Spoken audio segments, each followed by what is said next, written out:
There are many forms of literary patterns that exist in the world. Nearly all of these literary patterns are represented in the Bible in one form or another.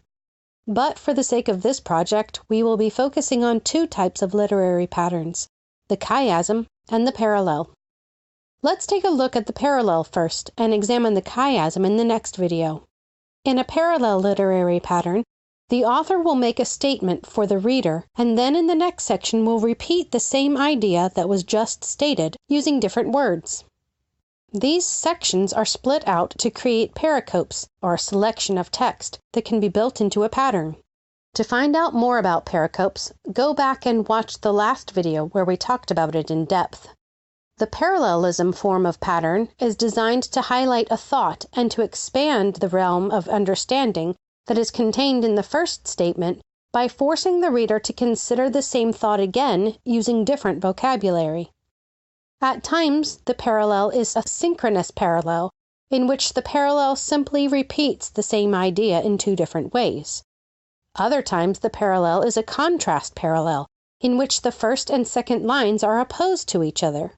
An example of both a synchronous and a contrast parallelism found in popular literature is the opening lines of A Tale of Two Cities by Charles Dickens.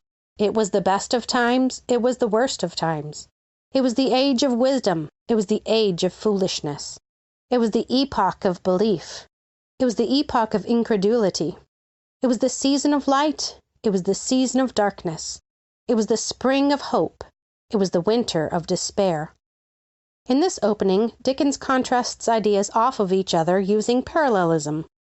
The best and the worst time, wisdom and foolishness of the age, the belief and incredulity of the epoch, light and dark season, spring of hope and winter of despair. On the surface, we can see the contrasting parallelism quite easily. But if we dig a little deeper, we can see that each of the contrasts are paralleled synchronistically as each line speaks of time in a different way. Time, age, epoch, season, spring and winter. Parallelisms are just one of the base patterns used in the Bible. In fact, parallelisms are not limited by just 2 points.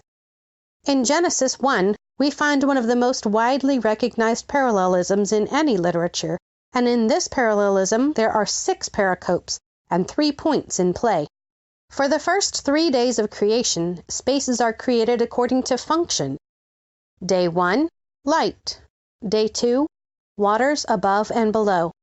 Day 3, land and vegetation. Then, in days 4 through 6, the spaces that were created are filled with functionaries. Day 4, sun, moon, and stars. Day 5, fish and birds. Day 6, man and beast. Parallelisms give an author a tool for drawing the reader into a text and developing ideas in ways greater than a single utterance would allow. While parallelisms are the simpler of the 2 patterns that are the focus of this project, they are in fact the least represented. The other style of pattern, the chiasm or chiasm, correctly pronounced either way, is the backbone of this project, and it is this that we will be exploring in the next video.